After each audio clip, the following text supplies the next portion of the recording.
strength heroes and a universal one. I mean, it's a pretty good Timbersaw game.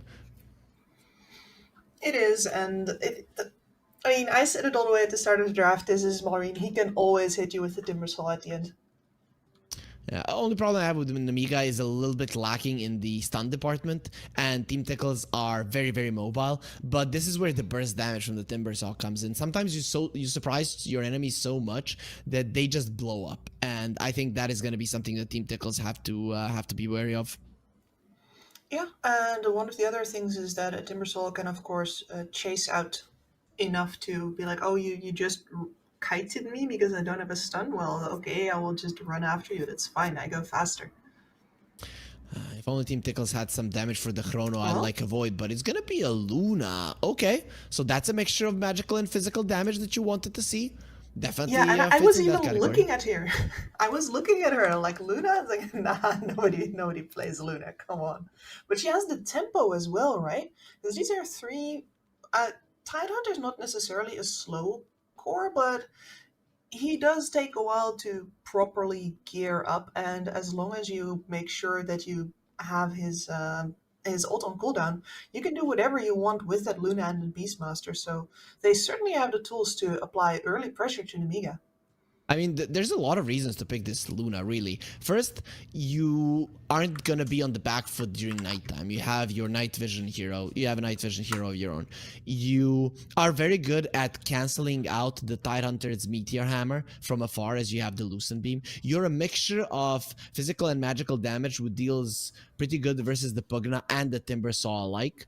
I think on paper, like textbook, this is a perfect pick. It's only a question how strong can the Luna actually be, and considering that we haven't seen much of her, it's very hard to tell. It is, yeah, especially because we used to see the Luna versus Timbersaw matchup a couple of patches ago in lane where there were Luna players that insisted that they could beat the Timbersaw, but it really required a lot of work from the supports as well, and otherwise the Luna actually got, I don't want to say shafted, but that the Luna's often got a hard time in the lane, so that is something that has now changed. Of course, the Timbersaw's armor isn't what it used to be. Luna just got buffed a little bit with a little less damage reduction on the bounce of her glaives, which might come in, but she's with a clockwork, which is I'm not sure how much they can do versus. Oh, and I'm saying up first Timbersaw. She's up first a Tide. Never mind. Nah, she's up versus a Tide. Yeah, much better one, but we'll see how they're gonna be doing inside of the game and the grand finals, game 1. It is gonna be here right now. As game 1 Kips, it's an interesting draft from both teams, and really the patch, it seems to have changed a lot. Or Team Tickles and Nemiga, they've just prepared for each other. Any favorites now that you've seen the heroes? Can you go versus the Malrine Timbersaw? Oh, that is always a tough question, isn't it? Yes, but the time pressure is on Team Tickles. We've seen Tickles play faster, more aggressive Dota as far as their playstyle in this tournament has gone, swift and to the point, and that's exactly how you need to play. But these are some hard to kill cores that you're going up against. So I want to call this draft a 50-50, but there's a little hope in there. A little. I'm leaning a little bit towards Nemiga, but I feel like if Team Tickles can slow down the advancement of the Tide early on and the destruction of those towers, which they do have capabilities to do so, I think they should be fine, right? But the thing is, if you don't do it, it is gonna be a huge problem. Already they're putting some pain onto Xibbe, and I think that is a great way to start the laning phase with Xibbe not being that strong, as you want to slow him down as much as possible. But on the other hand, Nemiga, they're in their comfort zone, and whenever I see a Slark in a game where he has a core that does massive amounts of burst, and that is exactly what the Timbersaw does, I always favor these lineups, because Timbersaw, he murders somebody at the start of the fight, and well, then suddenly the Slark can do whatever he wants. Yep, exactly. And he also likes having somebody else that they're going to focus on at the start of the fight while you are going to grab yourself some stacks. That would also be very nice. And of course, there is relatively little that can damage him and or shove him out of his potential Shadow Dance, as well as the Depth Shroud. So that's all good for him. And of course, Malrine is a matchup versus a melee strength hero, which is also nice. So I do see a lot of ups for Nemiga here. Yep. I'm very curious about this bottom lane though. That is the one that I'm uncertain of. Pugna can be very annoying as she does have a solid amount of range and a solid amount of harass as well. So overall, I see the Slark suffering versus these two heroes, but I'm looking at Pantomem as the saving grace that he could turn this lane, maybe not in Slark's favor, but at least make sure that Ulnit comes out of it okay. Yeah, the most important part here is to make sure that you secure the range creeps against all of the pushing of the Beastmaster. And, well, They're going get to deal some forward. damage. Are they getting this kill? The blood grenade did connect. Pantomim going for it. He has so much movement speed. He gets the first blood. Ulnit use the sticks. Actually going for the creep there. Might cost him his life. Nope. He read it perfectly. Now even the Weaver could die as Pantomim. He's super fast. There is a sentry there in the vicinity. NARMAN, he has to run. He does have a Shikuchi now. And the Fairy Fire shouldn't be able to kill him. Actually, he does get it. Weaver, he didn't know. He didn't see that the blast was coming. And Pantomim gets a double. That's huge right there, because this is the lane that I want to say the laning stage sort of hinged on. This one could go either way. Top's probably favorable for the Luna and the Clockwork, as this is a classic combination, isn't it? They're fighting till death though. That is a classic as well. Xibbe, as soon as he used that anchor smash, the damage stopped kicking in. And even with the Lunar Blessing being only level 1, your damage isn't just that high. Shad, he is gonna be getting gushed as well, so no heals for you, my friend. As Tide is low, but the creeps are in a good position for him. Very much in favor of that. No points in the Kraken Shell yet either, really relying on the damage reduction of that anchor smash to get him through there. And really, together with the Fate Bolt of the Rubik, I'm not too surprised. He's not afraid of the right-click damage of the enemy side at all. It's just the Lucent Beams as well as Battery Assault that can hurt him. They're winning in CS, they're winning in kills as well. So Nemiga doing really well here in the laning stage, especially Malrine. To be expected role from Adzantick. He was thinking about getting the kick back, because Timbersaw only has 1 point in the reactive armor. He really would be in a world of hurt there, but he will be okay. And actually the one that is going to be in a world of hurt will be Adzantick again, and Shad's career as well. Is the Tide dead? Great career slaughter. Yeah, they find him. There's another Lucent Beam. It's some... Look at how big he is. How can you miss him? What the hell are you doing? Okay, he'll turn around. He knows that he's dead. We'll give the kill to Shad. So, Team Tickles, they're going to get themselves on the board. They're not going to allow themselves to remain killless in the grand finals for more than 4 minutes. And they get themselves a kill. Finally, the Tidehunter, he was very low for an extended period of time. So I think he's going to be feeling a little bit better now that he returns to the lane. Yep, we'll allow him to play up more, and that might even give his Rubik the opportunity to start looking towards that mid lane sometime soon. Once this wave is shoved out, Rubik gets some space to play. The Clockwork needs to stay with his Luna. And the lanes are not going well enough for Team Tickles right now. Boom, almost getting pounced there. That would have been a lot of damage into him as well. He didn't go for the Call of the Wild. Pantomem goes down. These supports in the bottom lane, they don't really want to be using these Fairy Fires, healing Lotuses and such. Well, they're trying to get the most out of them, but it seems that both teams are not 100% focused here in Game 1.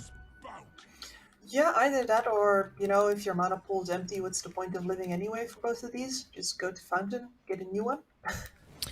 Okay, Kips, I mean, we've already talked about the players, you know, people playing Dota and then having those tendencies to just go and kill themselves in the enemy tower. We don't want that. We want these guys to live. We want them to have a good time as well. Xibbe, that lag for a second for everybody, but everything will be fine. Yeah, I would much rather have this, let's call it the communist lag, where we all share it, instead of one guy having to, you know, run back to a LAN center again. Our lag. Yes. Oh, they actually turn around onto Shad. He's gonna be losing so much damage. Fade Bolt and the Anchor Smash. You're not doing anything with the right clicks. The Blood Grenade was used there just to slow down Dukalis. And who is unlucky, trapped with who? Well, Hellscream, he thought he was stronger, but he's actually going to be losing that fight. An No. anchor smash, he will be getting the kill. Connects onto Shad as well, meaning that Shad doesn't really have that much damage. But Xibbe, he has no HP whatsoever. That Lucent Beam would kill him. He has to get himself away. Also, Ulnit on the other part of the map kills. Boom. So all in all, Nemiga again come out as the victors of the all-around the map engagement. They do. At the very least, Shad keeps on having his hopes of scaling fast alive in his top lane, but it's a shame that they are not stopping Xibbe at the same time. Pantomem is very much dead. He at least took the rune from Adzantick. It was 100% certain that Adzantick was going to be getting that rune if he just runs himself away. So in the end, his death was not in vain, but not necessary either. Well, either way, Team Tickles, they're ahead slightly in gold despite losing in CS, despite being even in kills. It's still decent for him. Yep, it is. Another question is, when is the Beastmaster factor going to kick in? He's right now got the Arcane boost helping to keep the Sakuchi damage rolling in from NARMAN, but all of their harass hasn't actually really led to Ulnit slowing down. He is halfway to level 6, and once that happens, it's going to be very hard for Beastmaster to kick him out, and they're going to need the Helm Dominator to do that most likely. Shad doesn't want to leave this lane ever. I like this. I think this is a good utilization of the Luna and the idea of what you need to be doing on the map. Malrine, well, he does rotate slightly there to bring down Dukalis. But Dukalis did steal the Wisdom Rune, so all in all, Team Tickles, that's a victory for them. Yeah, that's absolutely a win, and their supports could really use those level 6s as well. Weaver has now made it to top. Xibbe should be dead to rights here. Nice lift from the Rubik, but that is gonna be the Rocket Flare and another Lucent Beam to finish off Xibbe. He's really struggling versus these Lucent Beams. Maybe you should buy a raindrop, but you always just want to rush that Meteor Hammer as much as possible. And that greed, well, it might have just cost him his life. It's possible. He did switch fully over towards the Kraken Shell build as well, trusting on only a single level Gushing Anchor Smash now, so complete 180 from how he started the lane. Oh, they're going for Malrine. He just turns around. Gonna be starting to do so much damage to Adzantick. Cannot finish him off. But Dukalis could be next on the menu. They have the Urn on the Timbersaw, dropping very low, and he will be taken down. NARMAN loses his life as well. There's gonna be 2 supports dead for Malrine. So in general, Team Tickles, they're not too mad about this. That is the highest net worth hero on the map. And then go towards your sprint, but it doesn't matter. A lot of levels for the Team Tickle supports. The Weaver even hit level 6 there. If he was able to use the time lapse, would have been even better. Yeah, it would have been fantastic for him, but he's going to have it the next time he goes in, so that makes him all the more potent as a scout. I guess. Ulnit is not going for a Midas this time around on the Slark. He just wants an Echo Saber. So what does this mean, Gibbs? That Ulnit wants to be fighting early? Yeah, I think so as well. There's way more of a make sure that at least you can involve early if it's necessary, right? Team Tickles might not step on the gas, but this Helm of Iron Will on the Beastmaster says probably do well. I know. Boom. Yeah, he got lured in there. But he might be able to run himself away. He did go for the roar. The extra movement speed is there, but Malrine will be connecting, getting super close to him. NARMAN could be in some trouble as well. He does have the time lapse, so in the end, he's just baiting. But this Beastmaster tower, it is getting so low. Kips, we already talked about it a couple of times during our cast. If the Beastmaster loses that tower early, it's so hard to play Dota. They can invade your Ancients all the time. Invade your Ancients. Beastmaster's attempts at taking down his own lane tower, which is so important for his early tempo, is also slowed down so much. So they have ads on the bottom side here now to try and mount, well, not a defense, but maybe a punish. It did deny the tower. Yeah.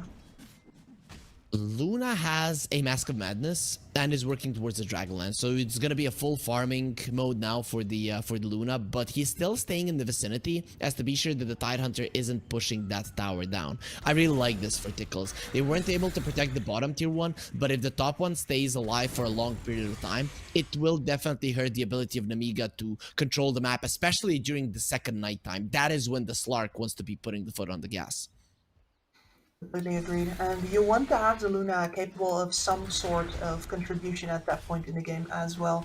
So as long as she can farm the flank here, it means that Beastmaster actually gets to have the Ancients. He's taking the stacks right now. And the economy of Tickles stays intact even if their bottom tower isn't at the moment. It's only a 1k gold lead. It's really nothing that bad here for Tickles, as the Luna will probably be the fastest farmer on the map and is showing it at the moment. Of course, Malrine trying to match it, and he will be able to. Every single time this chakram comes out, Kips, there is a little bit of a lag. Malrine, he's breaking the game. Wouldn't be the first time, I suppose.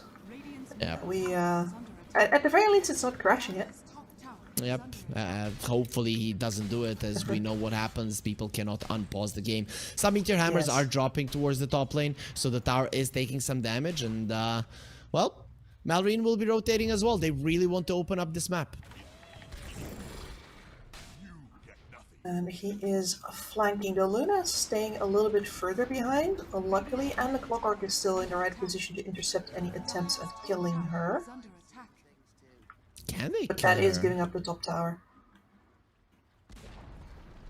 He's currently in a safe position, so the tower is dead, but everybody else stays alive. So I'd say Team Tickles, nice dodge there, but still they are not slowing down these tower pushes properly just yet. But not being behind, I guess for now, is a pretty good deal. They did find the Luna, stolen Lucent Beam, and Ravage immediately gonna be used. They're gonna use the Gush. Here comes from the other side, Malrine as well. Shad, oh, he has nowhere to run. The cogs were used. He'll be taken down. Pantomem is the one who gets him down as well. As NARMAN comes over, he wants to be bringing Pantomem, but he's gonna suck the life out of the Weaver. NARMAN is so low in the Lucent Beam. The stolen one will get the kill, as Dukalis will die to the nether blast of Pantomem, or was it actually the ward that brought him down? Either way, 3 heroes dead. Nemiga completely overwhelmed that fight, or a slaughter, if you want to call it that.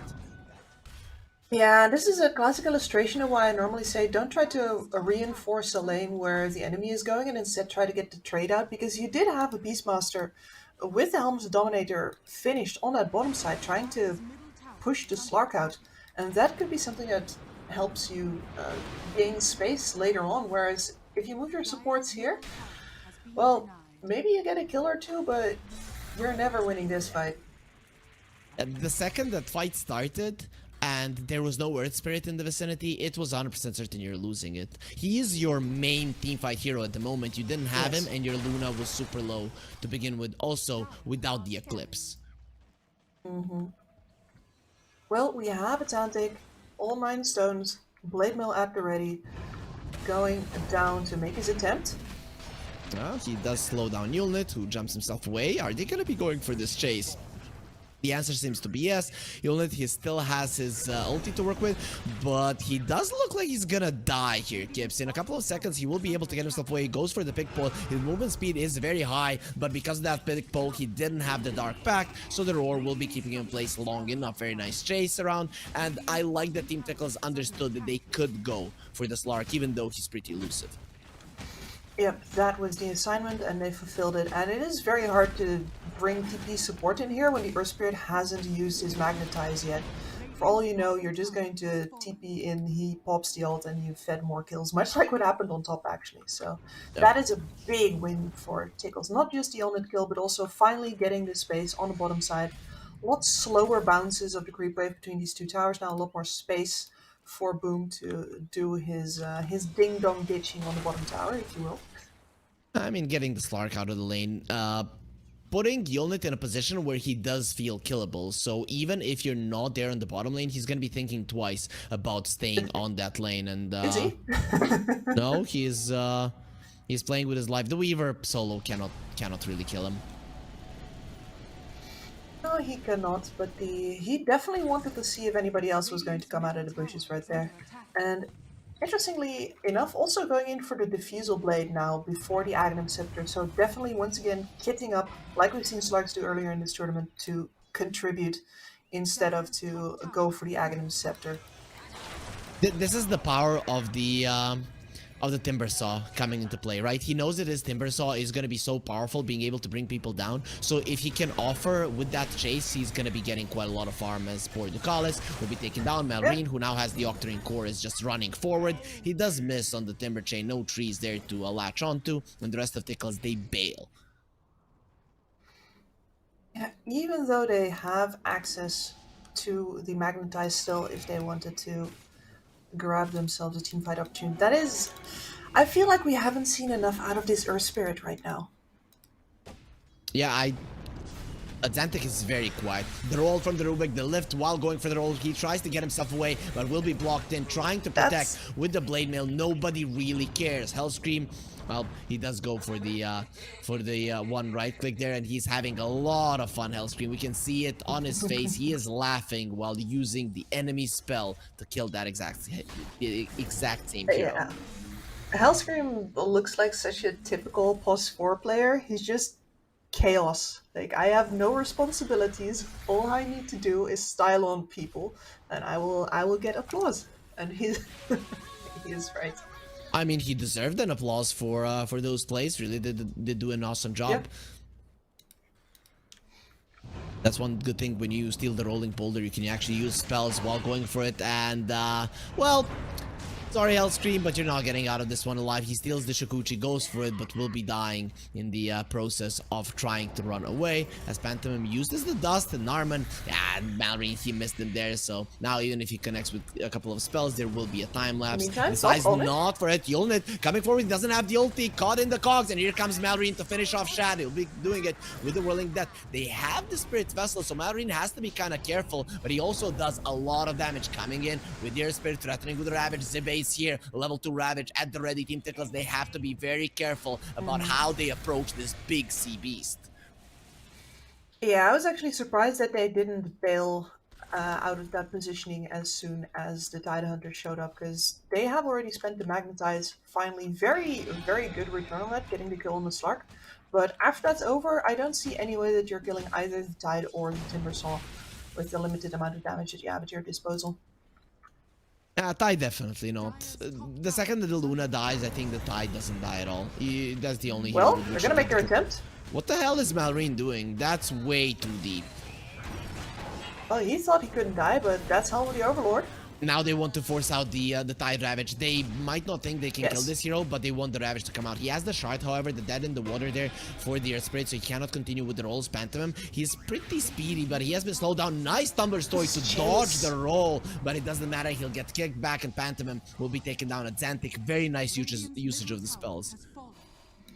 Yeah, and now with the BKB all but flying out for the Luna, I don't think the pedal is going to go off the gas for Tickles for a while. They have everything that they want to, especially pointing at the Helm of the Overlord here for Boom. It's a little later than you normally want it to be because his lane has been very hard, he lost that tower, but they're going to milk it for all it's worth.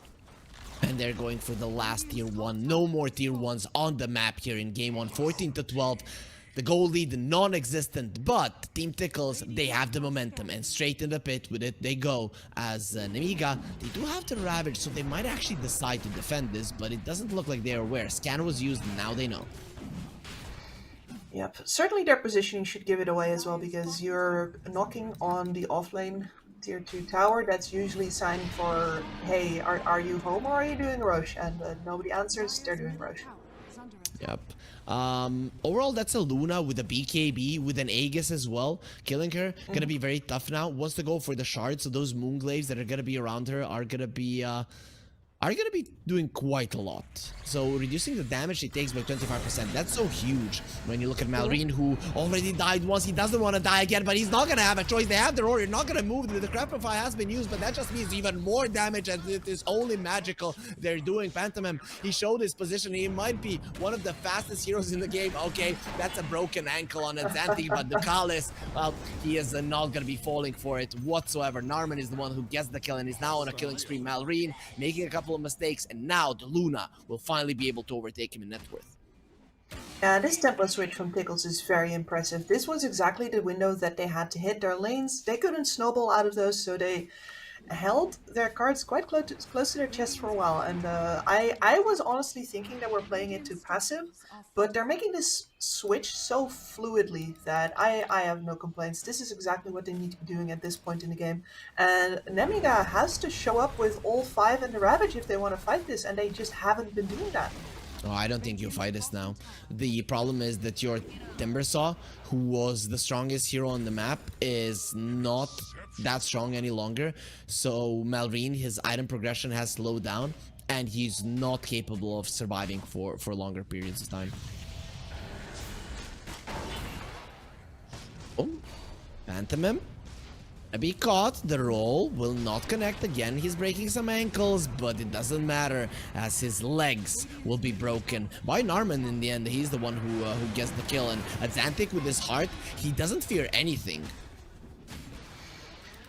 No, absolutely not. And I think that one of the reasons why this Timbersaw can't survive currently is because this tide has no defensive itemization whatsoever. The magic damage is doing all of the work right now for Team Tickles, and you have no pipe. You invested into an Aghanim Scepter that is synergizing with the Slark not so well. You know, if you have a Gyrocopter or perhaps a Terrorblade, heroes that will be doing a lot of damage in disparate directions, a lot of physical damage on different separate targets, I could see it. But for this tide, mostly what it does is clear creep waves for him, and at this point in the game, that doesn't do enough for your team. I think they felt super good about this game, Nemiga, up until that Malrine death in the enemy jungle. And I have to say, I think this is why Tickles are winning the game. They have way too many wards on the map, way too many good wards, and you're playing versus the Slark. I think Nemiga should not have allowed that, and it's definitely hurting them. It's hurting Malrine for sure, who will have an Aghanim Scepter, and speaking of, the Slark has one as well. So item progression still coming in for Nemiga, and of course, the tempo is in the hands of Team Tickles right now, but the goal differential isn't just yet. Oh, let's see. NARMAN, he found Pantomem, protecting his buddies with the Xibbe, though doesn't have that much mana to work with, but they're gonna go for a smoke. It seems that Nemiga want to fight. They want to turn this game around now. And Team Tickles are... well, they will probably take that fight, but not here, because Adzantick is the only one left in the enemy triangle. He's a strong hero for sure. Will get jumped on. The lift is there. Adzantick tries to go for the roll. Not gonna be happening. Ulnit going for the right clicks, and he gets himself a kill. So Adzantick will be going down, and Malrine goes deep, but he has the Aghanim Scepter, so they're doing no damage to this guy. It is actually gonna be exploding. Shad is dead. 5 seconds on the sidelines. He still has the Aegis. Dukalis dropping low. There's the Ravage. He's gonna have to BKB. Shad, he's standing his ground and fighting. What was stolen? It's gonna be the Lucent being left. Level 4, and Shad, he cannot run away, he cannot escape, he's dead. It's a triple kill for Ulnit. It is gonna be a 4-man kill. So it would have been a 5-man team wipe if you count the Aegis as well. Tickles completely helpless in that fight. I am bewildered, because you can see Ads popping his blade mail as he stands in the Asians. Most, like, I read that as, I know you guys are here. It was popped before they went on him. I don't know. I thought he was just popping it for the ancients. I understand the point there, but why use it earlier before they actually jump you? As Tickles don't really have that much to stun lock him unless they want to go for Ravage. I mean, but potato in the end, right? Whether True. he saw Doesn't them coming matter. or not, the entirety of his team should bail the moment he dies. That was a huge fight for sure. And this is the thing, that was the momentum of Team Tickles just going away. Ulnit now is at the top of the network chart, and this is hella scary. Malrine with the Aghanim Scepter, you need something to take that off. You just cannot kill him. It was obvious in that previous fight that you have 4 heroes attacking him, and there's nothing you can do.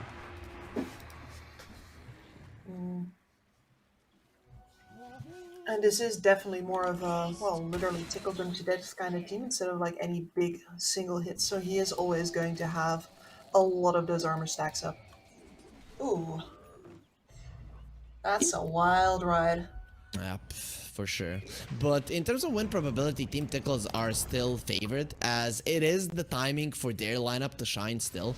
Their Luna does reclaim the spot as the top network hero and really is the fastest farming hero on the map. But Nemiga, they won another fight. They don't have the Ravage, however, this time around.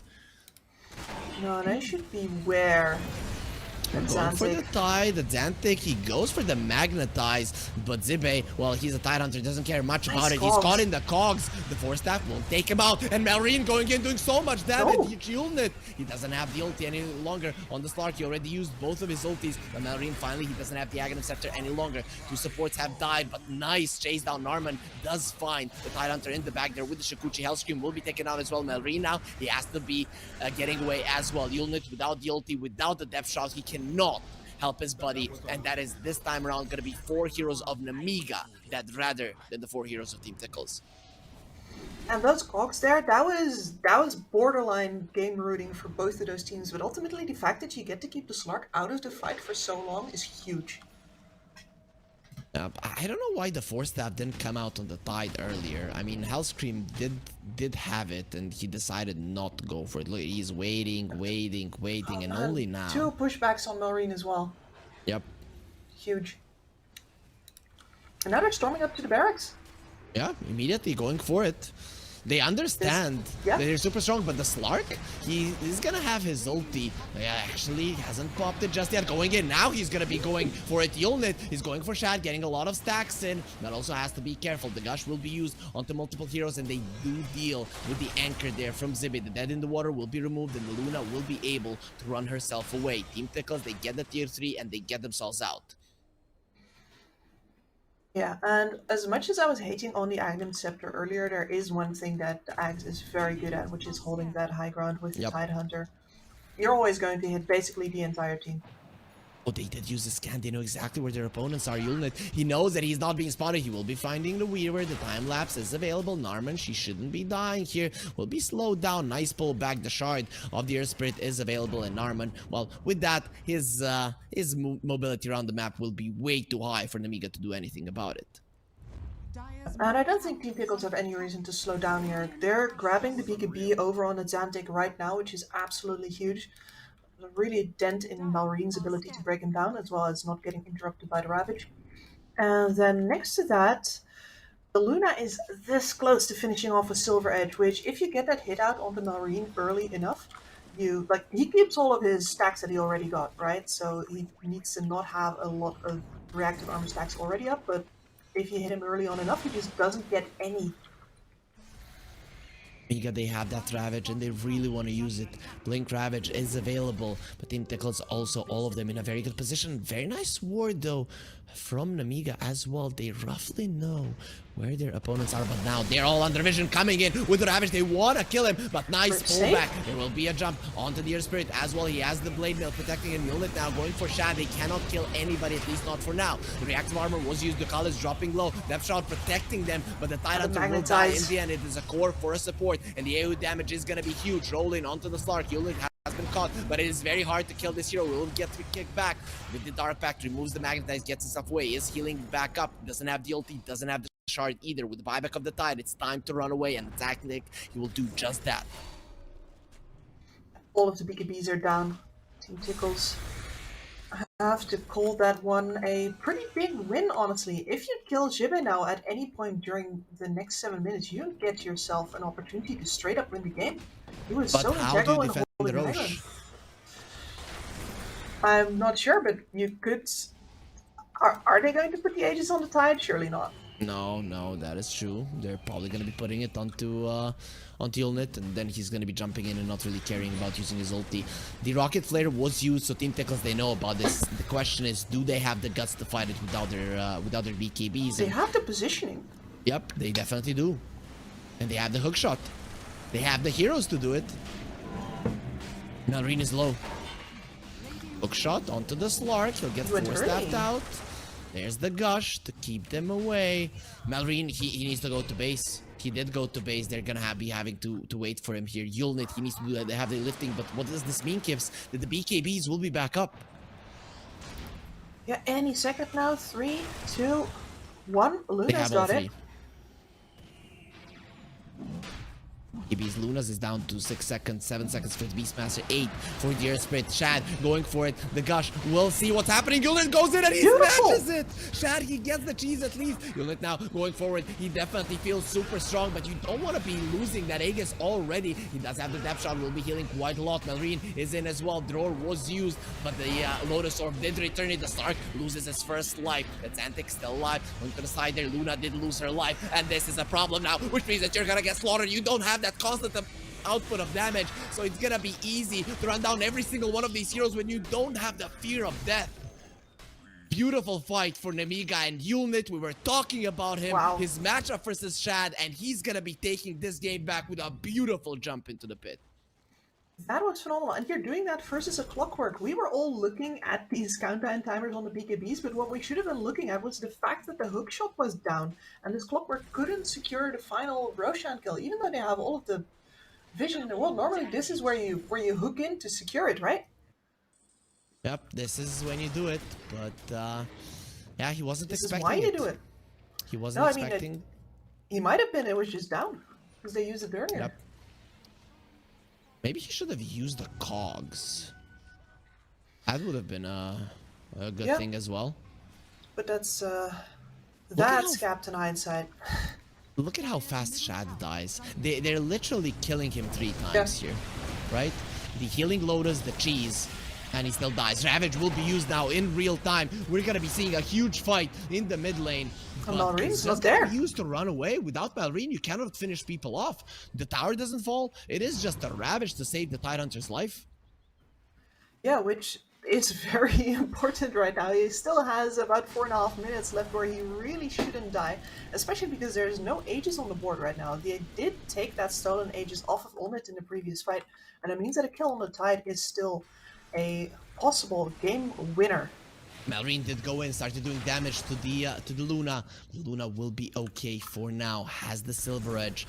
Does Shad really want to fight? He doesn't have that much to heal with. Oh, the reactive armor was used now. There's the Roar there. Onto the Rubik. He is dying to the silence. Has the Force left to the low ground. Lotus are protecting him as well. But the Pugna will die. No buyback. Ulnit going for the Earth Spit. Losing a lot of the mana there. He wants to take it all away and will be able to do it. The Adzantick not doing all that much.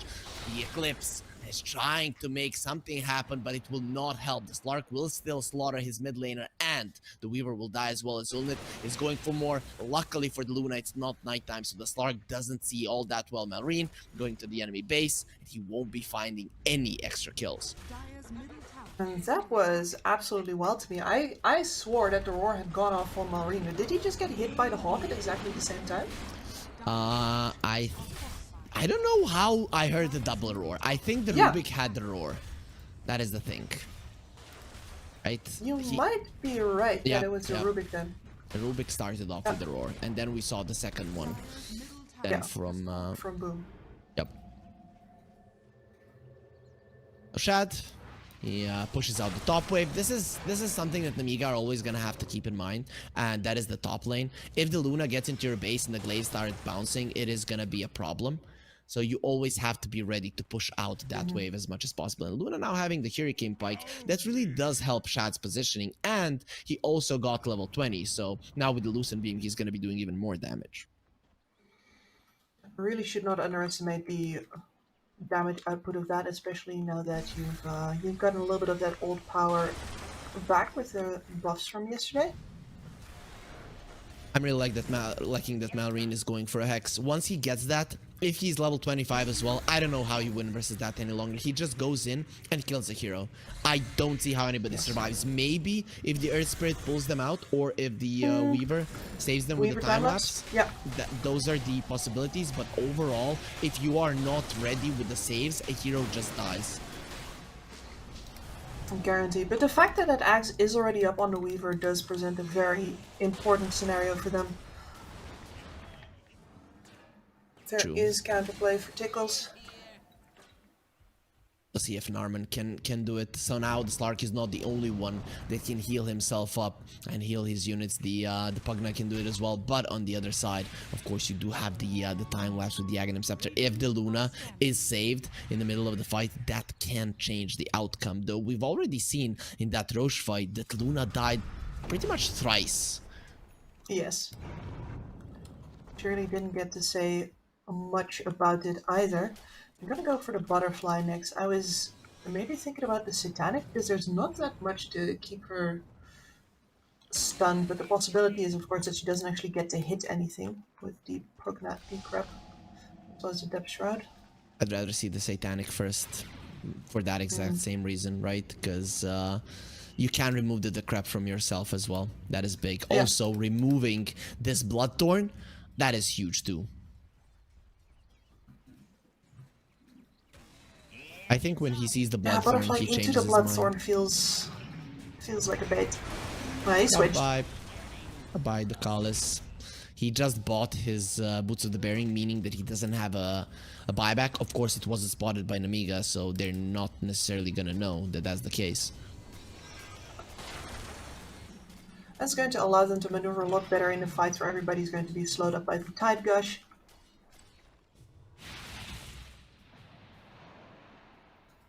They're going for the twin gates. They just want to be moving super fast around the map. I like it now that the Slark has the gem. That was one of the issues that the Nemiga had, not controlling the vision of their enemies, which ultimately led to their loss of the early mid-game into the mid-game territory and Malrine dying a couple of times. Now, well, the Slark is just going to be dealing with all of the vision. Yeah, there's finally some space to breathe for him to do it in as well, man. These two supports, they see these empty camps, they know what's up. Oh, boom, going for a TP out. He will be successful. Hellscream, not there in time. Boom, gets out. That was as close as it gets. Yeah, that's literally by the tips of his whiskers. Oh, there's the Hex now. Malrine showing it. NARMAN has his ulti, so he can turn back time. And it will be the place where Adzantick, he had a lot more HP. They still do take him down quite low. Not enough to get the kill. Clockwork, on the other hand, he's just gonna be dying in a second. The Slark really does pack a punch. He does. I mean, he's got 15 permanent agility on him, and he's got those Bloodthorn hits. You got to be able to disengage from him immediately, or you're a goner. Now you're blind if you're Team Tickles, and this is the biggest issue. Yep. We're seeing the win probability, it's 50%, but the thing is that you don't know what's happening on the map, so it is very likely that they can make mistakes. I really want to see Team Tickles get themselves together in some way, but it's so hard. You have to play the fight really, really well, because you are up against the Ravage, and your BKBs, well, they got low. Yes, and the problem with this vision is that now you don't get to choose where and when the fight is anymore. You just gotta see what kind of fight Nemiga gives you, and if you take it or not.